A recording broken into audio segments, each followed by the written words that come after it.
Meron mga katropa dito. Ito pang ano ata ito pang hot cake.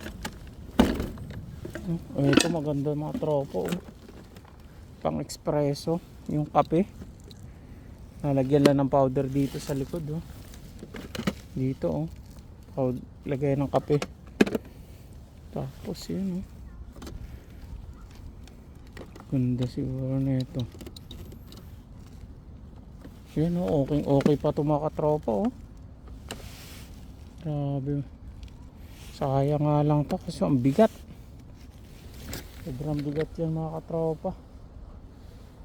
Maya na lang, balikan na lang natin yan mga katropa. Ito sa ano pang ano kaya to? Ang malinis pa maganda pa.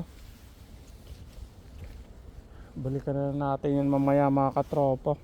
Pag wala na tayong mapulot, balikan ko na lang yun mamaya. Ayan, segregate na sila. Walang laro ang pambata.